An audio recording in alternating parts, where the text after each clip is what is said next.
Nah, kami dari kelompok 1 pada mata kuliah promosi kesehatan. Baiklah, kami dari kelompok 1 pada mata kuliah promosi dan media promosi kesehatan akan membahas tentang osteoporosis. Baik, kondisi di mana tulang menjadi lemah dan mudah patah karena terjadi penurunan kepada mata tulang akibat ketidakseimbangan antara tulang lama akibat tulang menjadi keropos dan rapuh sehingga mudah patah.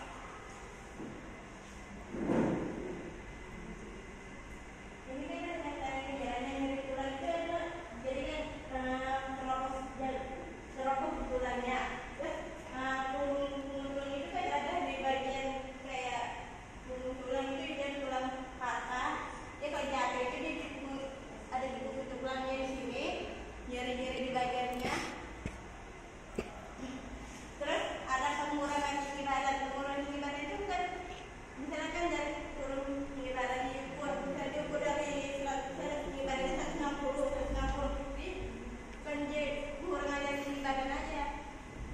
Terus pada tulang itu terjadi di bagian daerah misalnya dia jatuh atau kepleset di bagian daerah-daerahnya.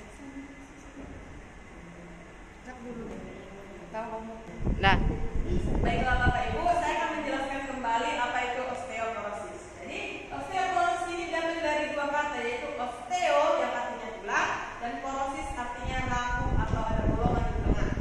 Jadi, pengertian dari osteoporosis ini adalah kerapuhan tulang, di mana tulang itu tersusun dari khasnya rapat, tapi karena osteoporosis jadi dia berongga-rongga, jadi dia mudah patah. Itulah pengertian dari osteoporosis. Pada siapa osteoporosis ini terjadi?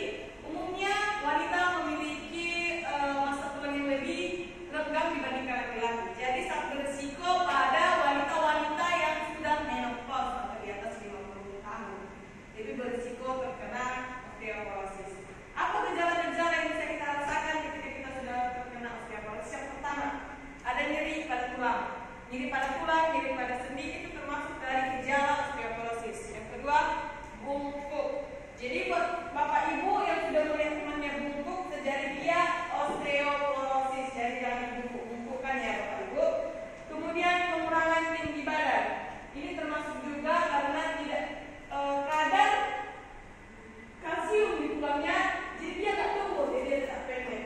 Terus stunting juga termasuk. Kemudian patah tulang.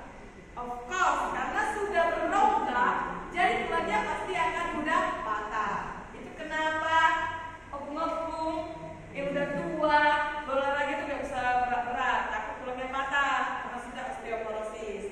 Jadi apa upaya yang bisa kita lakukan untuk mencegah osteoporosis? Ada yang tahu Bapak Ibu? Nah, pijit bisa nggak?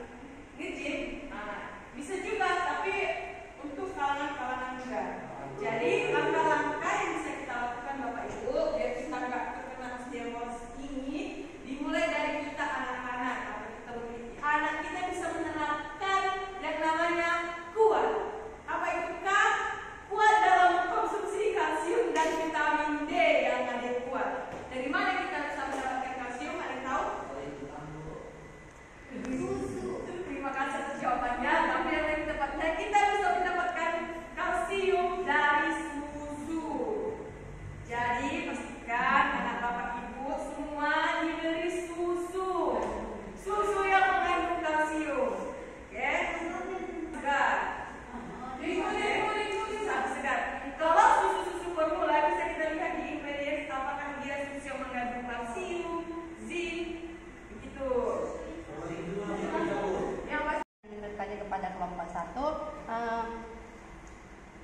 apa akibatnya jika seorang terkena osteoporosis untuk jangka waktu berapa lama? kita mudah encok, darah nanti tulangnya, jadi jangan merokok dan jangan mengkonsumsi alkohol. Kemudian A tadi sudah aktif berolahraga. Kemudian T, apa itu T? Bukan ya? Tai ayam. Tingkatkan kewaspadaan pada risiko kecelakaan. Kenapa kita harus meningkatkan kewaspadaan? Supaya benar.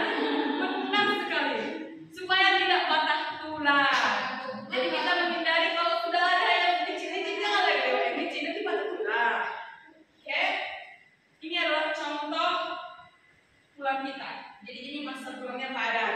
Ketika sudah osteoporosis, kurang kalsium, kurang vitamin D, dia akan berongga. Kalau sudah berongga begini berarti udah. Oke Bapak Ibu, adakah yang ingin bertanya? Silakan Bapak kepala lihat. Boleh Bapak. Mengapa sih umumnya kan osteoporosis ini menjadi pada wanita? Kenapa